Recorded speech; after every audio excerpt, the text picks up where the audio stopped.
हाँ, hello guys. तो आज हमारा टेबल का डे 3 है। और आज का टॉपिक हम पढ़ेंगे एक्सप्रेशंस। इसमें हम क्या पढ़ेंगे, जैसे आपने बाकी लैंग्वेजेस में होता है कि कोई दो नंबर उन्हें कैसे ऐड करना है, उन सब के बारे में तो आज हम वही जानेंगे। देखो, अगर मैं ये लेते एग्जांपल की, मान लो एक वेरिएबल है ए, उसकी वैल्यू मैंने 3 रख दी। और एक और वेरिएबल है बी, उसकी वैल्यू मैंने 5 रख दी। अगर मुझे इन्हें सम करना है, तो क्या अगर मैं $a+$b करूंगा तो ये काम नहीं करेगा। क्यों? क्योंकि जब भी आपको टिकल में किसी दो नंबर को ऐड करना होता तो आप ये नहीं कर सके, आपको कीवर्ड का यूज करना होता है। अब वो कीवर्ड क्या है? एक्सप्रेशन। इसलिए हम इसका यूज करना है EXPR। ठीक है जी। अब होगा क्या? अगर मुझे ऐड करना है तो मुझे करना पड़ेगा $A+$B।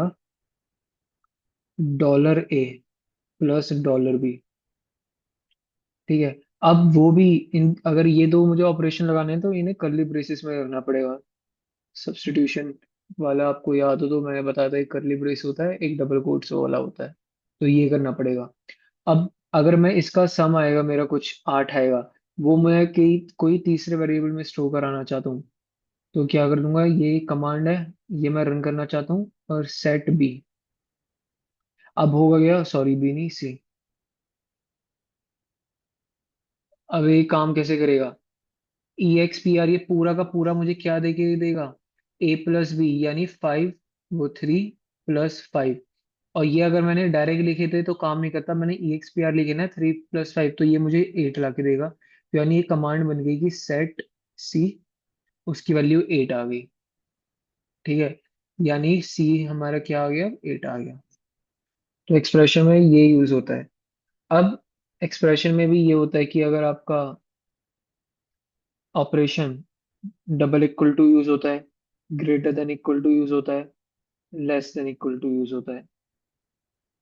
ये क्या होता है? अगर दोनों डबल इक्वल टू आ गया, मान लो दो एक्सप्रेशन है, ठीक है, मैंने इन्हें इक्वेट किया, तो ये रिटर्न जीरो करेंगे इफ फॉल्स। रिटर्न जीरो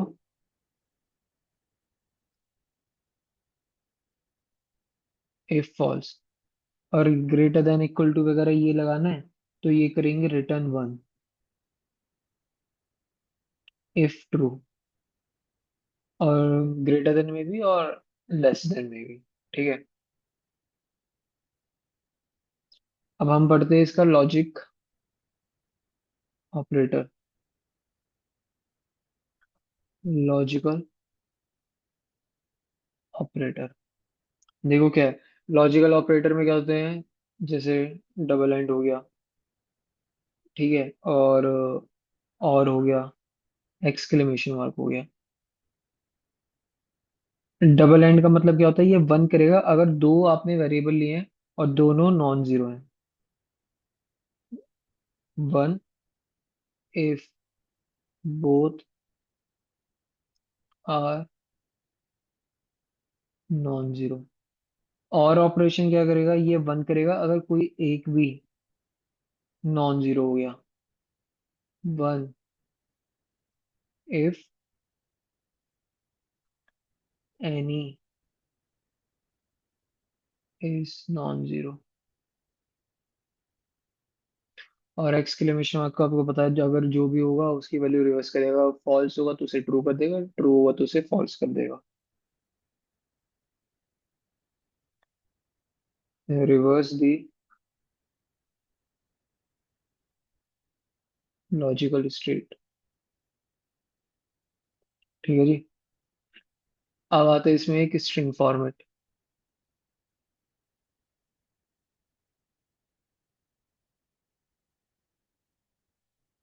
देखो स्ट्रिंग फॉर्मेट क्या होता है।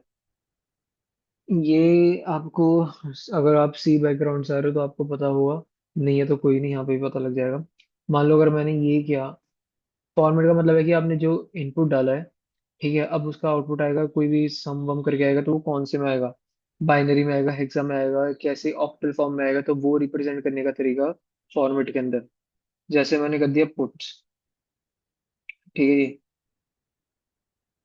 Format percentage D. डी का मतलब होता है डेसिमल। Dollar A. देखो मान लो कि अगर मैंने ये बोला कि मेरे पे डॉलर ए है, मैंने एक वेरिएबल ले लिया ए, उसकी वैल्यू मान लो मैंने लिख दी 255, कुछ भी मान लो, ठीक है, एज्यूम मान लो। अगर मैंने ये लिखा तो इसमें क्या मेरा आउटपुट आएगा, इसमें जो आएगा वो आएगा मेरा 255। क्यों? क्योंकि परसेंटेज डी आपको डेसिमल में बता रहा है। वहीं पे अगर मान लो मैंने कर दिया पुट्स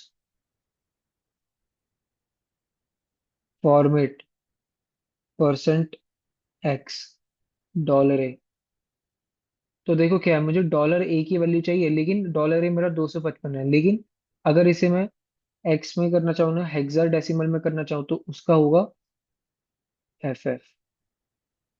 ठीक है। अब वहीं पे अगर मान लो ये भी हो सकता है, मैं बाइनरी में करना चाहूँ puts format percentage b dollar a. अब मैं डॉलर ए को आउटपुट में लाना चाहता हूँ, बट अब मैंने क्या किया, मैंने परसेंटेज बी कर दिया, यानी ये क्या हो गया, बाइनरी, मतलब 0 1, यानी इसका आउटपुट क्या आ जाएगा आपका, 1 1 1 1 1 1 1। और ये इसका मतलब क्या था, hexa decimal, and this one is decimal. ठीक है।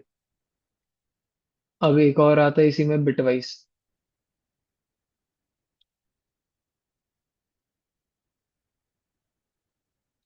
देखो बिटवाइज क्या होता है आपका, सपोज मैंने ए ले लिया, आपका 000 मान लो, 10 एंड 100, और बी ले लिया मैंने आपका 4 0 ले लिया, 1 2 3 4, और 10 एंड 10, ठीक है।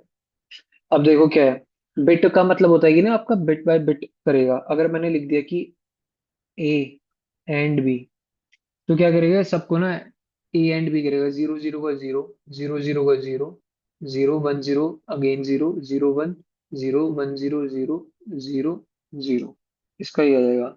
अगर ए और बी करते हैं, यानी दोनों है, इन दोनों का और गिरेगा, 0 0 का 0, 0 0 1 0 का 1 1 1 1 0। और ए एक्सॉर भी कर दिया, तो यानी जो हुआ, एक्सॉर कर दो तो 0 0 का एक्सॉर 0 होता है, 0 0 1 0 एक्सॉर 1 1 0 का 1 1 0 का 1 1 0 का 1, और इसका 0। एक्सॉर अगर आपको नहीं पता,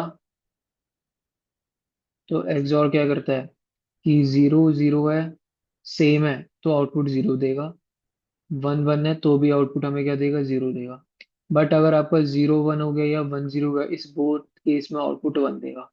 ये होता है। तो एक्सप्रेशन में बस इतना था। मेन एक्सप्रेशन का जो यूज होता है वो आपका वो होता है कि आपको दो नंबर वगैरह ऐड वैड करने हो, या मल्टीप्लाई भी करना हो, आप यहाँ पे मल्टीप्लाई भी कर सकते हो, तो वहाँ पे एक्सप्रेशन कीवर्ड का यूज होता है।